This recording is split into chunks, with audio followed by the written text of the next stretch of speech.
suite, c'est Elisabeth Lévy. 5h-10h, le Grand Matin Sud Radio. Bonjour Elisabeth, bienvenue. Bonjour Cécile, bonjour à tous. Elisabeth, vous voulez parler d'un article du New York Times qui a fait grand bruit. Alors écoutez bien, sur le peintre Gauguin. Oui, alors ça n'était pas tout à fait la demande d'interdiction, comme vous l'avez dit Cécile. Le titre est « Est-il temps de cesser d'exposer Gauguin ?» C'est paru dans le New York Times mercredi.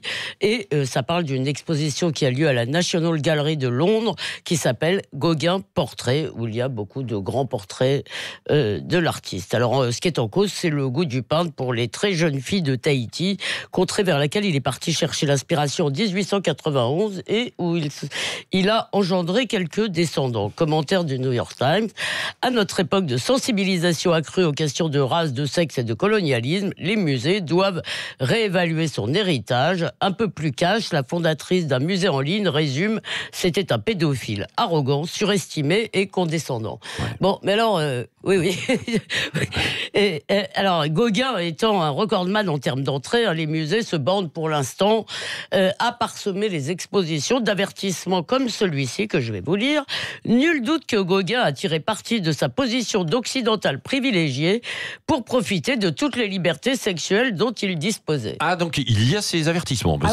À la National Gallery, si vous y allez, ce sera encore pendant les vacances de Noël, et ben voilà. Alors, il est vrai qu'aujourd'hui, ça ne passerait pas, ça, hein, et c'est tant mieux aussi. Dans la vraie vie, c'est tant mieux. Oui, dans la vraie vie, plus personne n'oserait parler de sauvage à propos des Tahitiens, ni faire l'apologie de l'amour entre adultes et enfants, ce qu'une certaine gauche faisait encore dans les années 60 et 70. Bon, c'est très bien, mais est-ce qu'il faut étendre ces interdits à l'art ? Est-ce qu'il faut interdire Lolita ?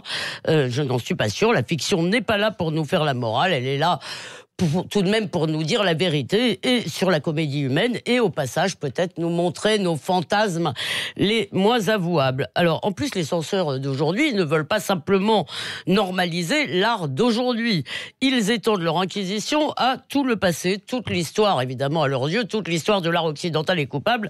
J'espère que vous ne lisez pas Balzac ou Shakespeare. Voltaire était antisémite et islamophobe, Marx n'était pas gentil avec sa femme et à peu près tous nos grands artistes étaient de sacrés coureurs de jupons de tout sexe, on dirait aujourd'hui harceleurs. Alors oui, on ne peut pas, je crois, juger ces comportements d'hier, et même avec nos critères actuels. Oui, mais alors ce qui se passe là pour Gauguin, tout ça c'est très américain. En France, on n'en est pas là.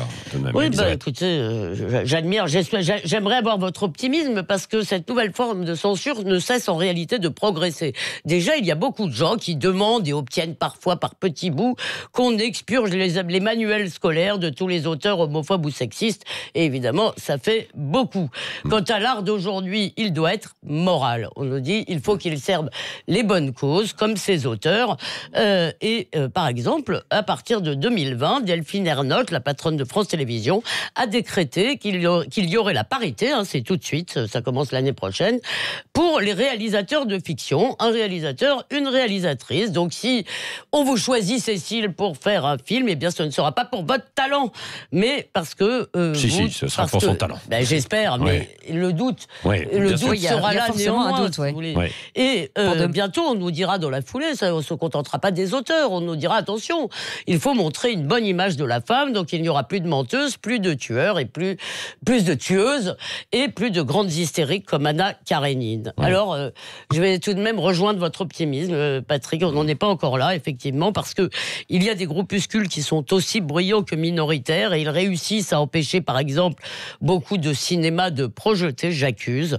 Mais le film de Polanski est numéro 1 des entrées, donc ça signifie que les Français ne se font pas avoir par toute cette fausse vertu. Oui, en tout cas, ça relance cette histoire, ça relance tout le débat et je pense qu'on en parlera encore beaucoup, bien sûr, sur de nombreux artistes que l'on admire et on découvre évidemment des choses. Bon, après, on peut pas. D'accord, vous aimez faire des procès en révision. Vous lisez Céline ? Oui, j'ai lu. Vous avez aimé Céline ? Oui. Eh bien, alors, je sais, après, évidemment, quand on découvre tout, oui. Sinon, vous devrez arrêter. Sujet. Comment ? Sinon, vous devrez arrêter tout là. C'est compliqué. Merci, Elisabeth Lévy.